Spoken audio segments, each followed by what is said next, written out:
Alright guys, स्वागत है आपका इस वीडियो में। तो फाइनली यहाँ पे जुजुत्सु काइसेन के सीजन 2 का एपिसोड नंबर 14 आ चुका है। वैसे तो अभी रात के 12 बज रहे हैं, लेकिन आप लोगों के लिए इतना तो कर ही सकता हूँ यार, रात में जाके वीडियो बना ही सकता हूँ, क्योंकि पहले भी बनाता था और दोबारा बनाने में क्या दिक्कत है कि नहीं। बीच में मेरे को पता है मैं आउट ऑफ ट्रैक था, थोड़ा काफी लेट हो रही थी वीडियोस, एक दो दिन हो जा रहा था, लेकिन अभी मेरे को प्रॉपर पकड़ है टाइम पे। इसे जैसे मैंने डिसाइड किया कि भाई मैं रात में ही वीडियो बनाता हूँ, कोई दिक्कत वाली बात नहीं है, हम जग सकते हैं। एक्चुअली मैंने बीच पे सुधरने का फैसला ले लिया था। मैंने सोचा था भाई रात में सोए करेंगे, दिन को जाके करेंगे, लेकिन भाई यार अब तुम लोगों के लिए यार इतना तो करना पड़ेगा, वरना क्या ही मतलब है अपने आपको यूट्यूबर कहने का। एनीवे, बाकी बातें हम वीडियो के एंड में कर लेंगे। अभी के लिए ये वीडियो शुरू कर लेते हैं। काफी एपिसोड से हमारी मे का कोई अपडेट नहीं था, तो इसी वजह से एपिसोड की शुरुआत में हमें मे का सीन दिखाया जाता है। जैसे कि आपको याद होगा, वो यहाँ पे एक डोमेन के अंदर फंस चुकी थी, जिसे स्मॉल पॉक्स डीटी ने बनाया था। आई होप आपको याद ही होगा। तो बेसिकली ये बंदा करता क्या है, मतलब स्मॉल पॉक्स डीटी, इसको बंदा बोलो या ना बोलो वो तो आप ही डिसाइड करना, ठीक है ना। अभी के लिए बोल देता हूँ, ये बंदा यार यहाँ पे सामने वाले को ट्रैप करता है और उसके बाद 3 तक गिनती गाता है। 3 तक गिनती गाने से पहले यहाँ पे मे आजाद हो जाती है, और वो जब इस कर्स के ऊपर अटैक करने के लिए आगे बढ़ती है तो उसको फिर से एक कफिन के अंदर बंद कर दिया जाता है। साथ ही साथ उसके ऊपर एक काफी बड़ा स्टोन आ जाता है, और उसी वजह से यहाँ पे ये पूरा का पूरा कफिन जमीन के नीचे धस जाता है। मे हमें बताती है कि सबसे पहले इसने टारगेट को एक कफिन के अंदर बंद किया, उसके बाद उसको जमीन के नीचे गाड़ दिया और फिर 3 तक काउंट डाउन करने लगा। अब आप जैसे कि जानते हैं कि यार मे स्मॉल पॉक्स जीटी के डोमेन के अंदर है, जिस वजह से जो भी अटैक वो करेगा वो सारे के सारे अटैक मे के ऊपर पड़ने ही पड़ने हैं। अब क्योंकि ये एक स्पेशल ग्रेड का कर्स है, तो अगर वो 3 सेकंड के अंदर इससे बाहर नहीं निकली तो हो सकता है कि वो मर भी जाए। जिसके बाद में यहाँ पे उई को उठा के भाई कवर पे आ जाती है, और उसको सबसे बड़ी प्रॉब्लम हो रही होती है इस टॉम स्टोन से, जो कि एकदम से अपीयर हो जाता है। वो अगर 2 बार और इसका अटैक झेल लेगी तो उसकी हालत काफी खराब हो सकती है, और इस शेप में वो गेटो से भी लड़ नहीं पाएगी। इस डोमेन के अंदर मे के 2 क्रोज भी आ चुके होते हैं, जिनमें से एक के अंदर वो जो कर्स एनर्जी शिफ्ट करती है, तो भाई स्मॉल पॉक्स उसे भी एक कफन के अंदर बंद करके मार डालता है टॉम स्टोन से, ठीक है ना। वो यही सोचते हैं कि अगर वो उई को टारगेट बना देगी तो वो आसानी से फ्रीली मूव कर सकती है, और इसके बाद वो इस कर्स को हरा सकती है। लेकिन अगर थोड़ी सी भी देर हुई तो उस टॉम स्टोन अटैक से उई की डेथ भी हो सकती है, ठीक है ना। तो यहाँ पे मे उई से पूछती है कि क्या तुम मेरे लिए मरने के लिए तैयार हो। तो यहाँ पे उई को कोई प्रॉब्लम नहीं होती, और वो काफी ज्यादा गर्व महसूस करता है कि वो अपनी सिस्टर के काम आएगा। वो यहाँ पे सामने आ जाता है और वो अपने कर्स एनर्जी का इस्तेमाल करता है, जिससे कि स्मॉल पॉक्स जीटी का ध्यान उसके ऊपर जाता है, और वो उसे भी एक कॉफिन के अंदर बंद कर देता है।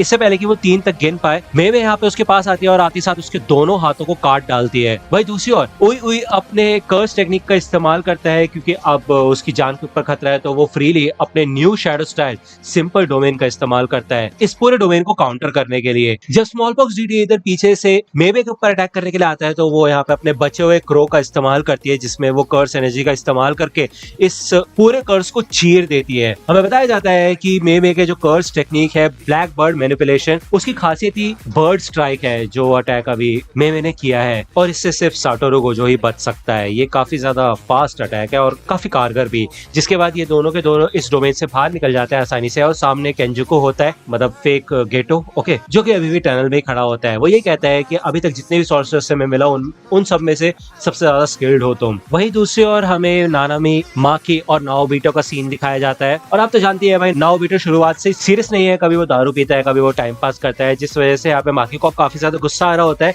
और नाओबिटो ये कहता है कि मेरे ख्याल से तुम्हें यहाँ से चले जाना चाहिए। तो नानामी भी यहाँ पे माकी को जाने के लिए कहता है, लेकिन भाई माकी यहाँ पे टॉपिक चेंज कर देती है, और वो यही कहती है कि कम से कम मैं दारू तो नहीं पी रही ना इसकी तरह। जिसके बाद नानामी मन में यही कहता है कि भाई इससे अच्छा तो मैं अकेले ही आ जाता। ये लोग यहाँ पे जब ट्रेन स्टेशन पे आ चुके होते हैं, तो सामने एक कर्स्ड वॉर्म होता है जिसका नाम होता है डैगन। नानामी और माकी दोनों के दोनों यहाँ पे डैगन से लड़ने के लिए तैयार होते हैं, लेकिन पलक झपकते ही नाओबिटो आगे आ जाता है और वो एक केस के अंदर डैगन को बंद कर देता है, और उसके बाद भाई उसकी वाट लगा देता है, और वो कहता है तुम तो काफी स्लो हो। जिसका डैगन यहाँ पे वॉमिट टाइप करता है, और उसके मुंह से काफी सारे इंसानों के स्केलेटन्स बाहर निकलते हैं। नाओबिटो उससे पूछता है कि तुमने कितने लोगों को खाया है। तो यहाँ पे ये रोते रोते आगे बढ़ रहा होता है, और जोगो, माहितो और हानामी को याद करता है, लेकिन जब वो हानामी से कांटेक्ट करने की कोशिश करता है तो वो उसको बिल्कुल भी फील नहीं कर पाता, और उसको पता चल जाता है कि उसकी डेथ हो चुकी है। जिसके बाद उसे काफी ज्यादा गुस्सा आता है और वो अपनी बॉडी से बाहर निकल जाता है। अब इतनी देर से वो इतना ज्यादा वीक इसलिए था क्योंकि वो एक कर्स वॉर्म था, लेकिन अब वो पूरी तरह से मैनिफेस्ट हो चुका होता है और अपनी वाटर की पावर का इस्तेमाल करके वो यहाँ पे भाई बार टाइप ले आता है। यहाँ पे माकी किसी तरह अपने आप को संभालती है और नाओबिटो को तो भाई कोई फर्क भी नहीं पड़ा होता।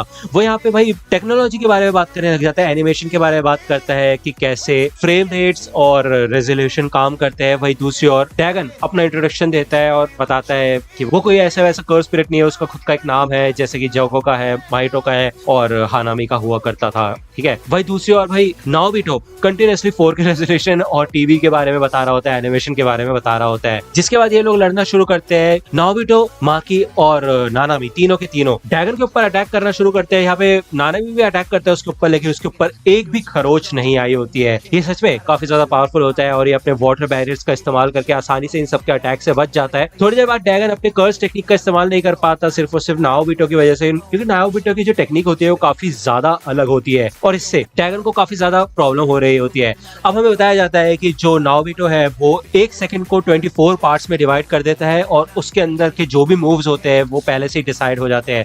वो पहले से प्रीसेट कर देता है इन सारे के सारे एक्शंस को, जिस वजह से वो काफी ज्यादा फास्ट ट्रेवल कर पाता है। साथ ही साथ सामने वाले ओपोनेंट को भी उसके जो ये एक्शंस है इनको फॉलो करना पड़ता है, नहीं तो वो एक सेकंड के लिए फ्रीज हो सकता है। लेकिन इसका एक ड्रॉबैक भी है, अगर नाओबिटो ने अपना खुद का रास्ता पहले से डिसाइड कर रखा है और गलती से उसमें कुछ प्रॉब्लम होती है, अगर लॉज ऑफ फिजिक्स उसमें काम नहीं करते हैं, तो नाओबिटो खुद भी एक सेकंड के लिए पॉज हो सकता है, जिस वजह से उसके ऊपर काफी बड़ा खतरा आ सकता है। लेकिन अगर इस टेक्निक का इस्तेमाल ठीक से किया जाए तो वो साटोरू गोजो के बाद सबसे ज्यादा फास्टेस्ट सॉर्सर बन सकता है। ठीक है ना, मतलब है ही ऑब्वियसली, इस टेक्निक का इस्तेमाल करके वो काफी फास्ट ट्रेवल कर पा रहा है।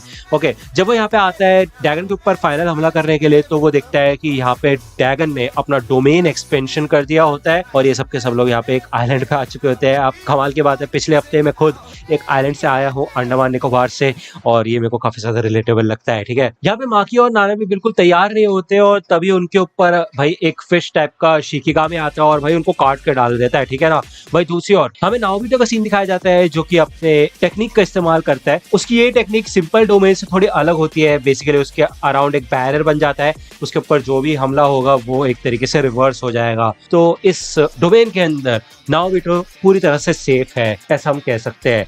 यहाँ पे डैगन अपने डेथ स्वॉर्म का इस्तेमाल करके काफी सारी फिशेस और भाई शार्क्स, पता नहीं कैसे कैसे स्पिरिट्स आ जाते हैं यहाँ पे। ये सारे के सारे शिकिगामी होते हैं और वो सबके सब यहाँ पे नानामी और माकी के ऊपर अटैक करने के लिए आ जाते हैं। भले नाओबिटो के ऊपर भी ये सब अटैक करते हैं, लेकिन भाई नाओबिटो के आपको टेक्निक पता ही है। वो यहाँ पे समझने की कोशिश करता है कि ये काम कैसे कर रहा है, लेकिन तभी यहाँ पे डैगन आ जाता है खुद ही उसके ऊपर अटैक करने के लिए और नाओबिटो को मार के बहुत दूर उड़ा देता है।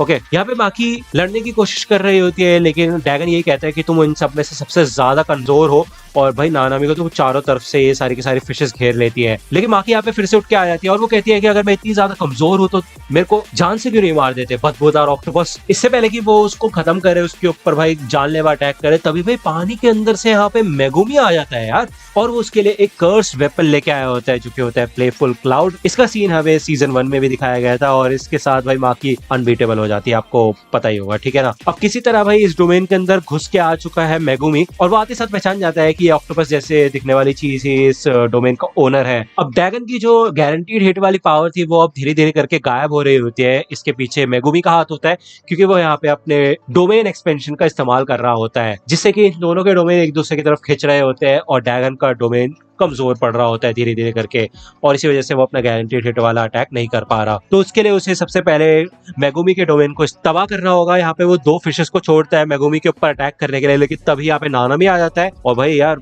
तुम्हें याद होगा नानामी के ऊपर तो भर के फिशेस से अटैक किया था, लेकिन उसके बाद भी वो लड़ने के लिए एकदम तैयार होते हैं और इनको काट के रख देते हैं इन दोनों के दोनों फिशेस को, और वो भी इस डोमेन के ऊपर आके खड़ा हो जाता है और वो कहता है कि मैं प्रोटेक्ट करने में मदद करूंगा तुम्हारी इस डोमेन को। यहाँ पे नाओबिटो का एक हाथ कट चुका होता है, लेकिन वो फिर भी लड़ने के लिए तैयार होता है। नानामी भी इधर पूरी तरह से कोशिश कर रहा होता है लड़ने की, लेकिन इनके चांसेस काफी ज्यादा कम होते हैं जीतने के। तभी यहाँ पे मेगुमी बताता है कि उस ऑक्टोपस को ऐसा लग रहा है कि मैं उसके डोमेन के खिलाफ लड़ रहा हूँ, लेकिन असलियत में मेरा मकसद कुछ और है। जब मैं अंदर आया तक तो मैंने एक होल किया था इस डोमेन के अंदर। बाहर से इस डोमेन के अंदर होल करना आसान था, लेकिन अंदर से बाहर एक होल करना बहुत ज्यादा मुश्किल है। अब क्योंकि ये कोई साटोरू गोजो नहीं है, इसी वजह से मैं एक होल खोल के रख पाया, जो कि मैं कुछ सेकंड्स के लिए खोल सकता हूँ और ज्यादा बड़ा कर सकता हूँ उसे, जिसमें से कुछ लोग निकल सके। अगर हम इस डोमेन को छोड़ के चले जाएंगे तो हम जीत सकते हैं, और वो होल बिल्कुल मेरे पैरों के नीचे है। तो यार ये समझ जाते हैं कि क्या प्लान है। भले ही नानामी कहता है कि मैं तुम्हें यहाँ पे अकेले मरने के लिए नहीं छोड़ सकता, तो मेगुमी यही कहता है कि भले अगर मैं अपनी जिंदगी दाव पे लगा भी रहा हूँ तो मैं उसको जाया नहीं जाने दूंगा। तो नानामी यहाँ पे नाओबिटो और माकी दोनों के दोनों को बुला लेता है, और पहले तो यार ड्रैगन सोचते हैं कि कर क्या रहे हैं, लेकिन पलक झपकते उसको समझ आ जाता है कि ये लोग भागने की कोशिश कर रहे हैं। वो फटाफट यहाँ पे भाग के आता है, और नानामी कह देता है कि फुशिगुरु के पैर के नीचे है पोर्टल। तो बेसिकली यहाँ पे वो होल ओपन हो जाता है, ये लोग तैयार होते हैं उसके अंदर कूदने के लिए, लेकिन तभी इस होल के अंदर से दो हाथ बाहर निकलते हैं, और ये और कोई नहीं बल्कि टोजी होता है। भाई यार अब मैं क्या बोलूं, खुश हो लग रहा होता है बड़ा यहाँ पे। ठीक है, तो आप तो यार जानते हो दो चीजें हो सकती है, या तो टोजी आके इन चारों की वाट लगाएगा, या फिर वो ड्रैगन की वाट लगाएगा। अब आपको क्या लगता है आगे वाले एपिसोड में क्या होगा? ये एपिसोड है तक था, नेक्स्ट एपिसोड आएगा नेक्स्ट वीक। अगर आपको ये वीडियो पसंद आए तो लाइक करना, सब्सक्राइब कर लो अगर चैनल पे नए हो तो। रात में जाके आप लोगों के लिए वीडियो बना रहा हो तो यार इतना तो कर ही सकते हो, है कि नहीं? मिलता हूं आपसे अगले वीडियो में, तब तक के लिए गुड बाय। तो दोस्तों आज की वीडियो के लिए सिर्फ इतना ही। आई होप कि आपको ये वीडियो पसंद आई होगी। अगर आपको ये वीडियो पसंद आई हो तो प्लीज लाइक कीजिए, अपने दोस्तों के साथ शेयर कीजिए, और मेरे चैनल को सब्सक्राइब करना मत भूलेगा। और अगर आप मुझे कांटेक्ट करना चाहते हैं तो आप मुझे इंस्टाग्राम पे कांटेक्ट कर सकते हैं। मेरे पेज की लिंक आपको डिस्क्रिप्शन में मिल जाएगी। मिलता हूं आपसे अगले वीडियो में, तब तक के लिए गुड बाय।